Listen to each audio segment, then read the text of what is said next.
ખેડામાં નડિયાદ બાર એસોસિએશનના વકીલો એક નામચીન વકીલ વિરુદ્ધ ખોટી રીતે એટ્રોસિટીની ફરિયાદ નોંધાવવા અંગે નડિયાદ ટાઉન પોલીસ મથક પર તીવ્ર નારાજગી વ્યક્ત કરી, જેમાં ફરિયાદી દ્વારા એટ્રોસિટી એક્ટનો ખોટો ઉપયોગ કરીને ખોટી ફરિયાદ દાખલ કરવામાં આવી।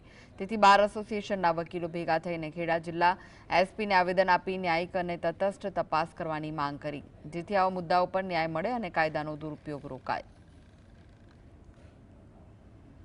અને અમારી એવી માંગણી છે કે ભાઈ નડિયાદ મહાનગરપાલિકાની અંદર જે સીસીટીવી ફૂટેજ જે છે એને તપાસના કામે જે સામેલ રાખવામાં આવે અને જે તપાસ કરનાર તક અમલદાર જે છે એમને જે આ વિડીયોની અંદર પણ સ્પષ્ટ દેખાઈ આવે છે એ વિડીયો પણ એમને તપાસના કામે એમને સામેલ રાખી અને કબજે કરવામાં આવે। અમારી આવી માંગ છે। અમે વકીલ તરીકે એમણે જે નડિયાદ નગરપાલિકામાં જે ભ્રષ્ટાચાર ચાલે છે એ બાબતની એ લોકો આરટીઆઈ પણ કરેલી છે।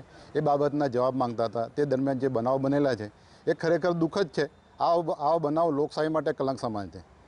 પરંતુ એ બનાવના અનુસંધાનમાં જે ફરિયાદ થઈ છે એ ફરિયાદ પણ મારી દ્રષ્ટિએ